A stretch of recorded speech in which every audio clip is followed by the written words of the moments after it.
শ্রী শ্রী রামকৃষ্ণ কথামৃত শ্যামপুকুর বাটিতে ভক্ত সঙ্গে ঠাকুর শ্রীরামকৃষ্ণ 1885 18ই অক্টোবর। প্রথম পরিচ্ছেদ। ঠাকুর শ্রীরামকৃষ্ণ শ্যামপুকুরের বাটিতে ভক্ত সঙ্গে। শ্রী শ্রী বিজয়া দশমী 18ই অক্টোবর 1885 খ্রিস্টাব্দ, 3রা কার্তিক 1292 রবিবার। ঠাকুর শ্রীরামকৃষ্ণ শ্যামপুকুরের বাটিতে আছেন, শরীর অসুস্থ।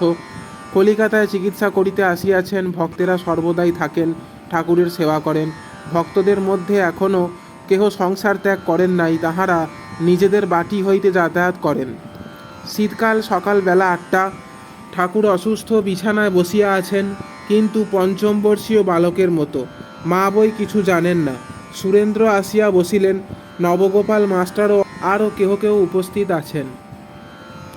সুরেন্দ্রের বাটিতে দুর্গাপূজা হইয়াছিল। ঠাকুর যাইতে পারেন নাই, ভক্তদের প্রতিমা দর্শন করিতে পাঠাইয়াছিলেন।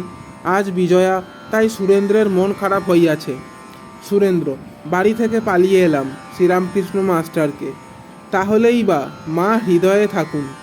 সুরেন্দ্র মা মা করিয়া পরমেশ্বরীর উদ্দেশ্যে কত কথা কহিতে লাগিলেন। ঠাকুর সুরেন্দ্রকে দেখিতে দেখিতে অশ্রু বিসর্জন করিতেছেন। মাস্টারের দিকে তাকাইয়া গদগদ স্বরে বলিতেছেন, কি ভক্তি! আহা, এর যা ভক্তি আছে! শ্রীরামকৃষ্ণ: কাল 7টার সময় ভাবে দেখলাম তোমাদের দালান, ঠাকুর প্রতিমা রহিয়াছেন। দেখলাম সব জ্যোতির্ময়, এখানে ওখানে এক হয়ে আছে, যেন একটা আলোর স্রোত দু জায়গায় মাঝে বইছে। এবারই আর তোমাদের সেই বাড়ি।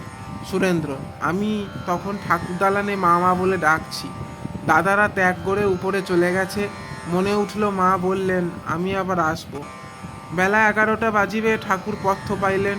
মণি হাতে আঁচাবার জল দিতেছেন। শ্রীরামকৃষ্ণ মণির প্রতি: ছোলার ডাল খেয়ে রাখালের অসুখ হয়েছে, সাত্ত্বিক আহার করা ভালো। তুমি গীতা পড়ো না? মণি: আজ্ঞে হ্যাঁ, যুক্তাহারের কথা আছে। সাত্ত্বিক আহার, রাজসিক আহার, তামসিক আহার, আবার সাত্ত্বিক দয়া, রাজসিক দয়া, তামসিক দয়া, সাত্ত্বিক অহং ইত্যাদি সব আছে। শ্রীরামকৃষ্ণ: গীতা তোমার আছে? মণি: আজ্ঞা আছে। শ্রীরামকৃষ্ণ: ওতে সর্বশাস্ত্রের সার আছে। মণি: আজ্ঞা। ঈশ্বরকে নানা রকমে দেখার কথা আছে। আপনি যেমন বলেন নানা পথ দিয়ে তাঁর কাছে যাওয়া, জ্ঞান, ভক্তি, কর্ম, ধ্যান। শ্রীরামকৃষ্ণ: কর্মযোগ মানে কি জানো? সকল কর্মের ফল ভগবানে সমর্পণ করা। মণি: আজ্ঞা, দেখছি ওতে আছে। কর্ম আবার 3 রকমে করা যেতে পারে আছে।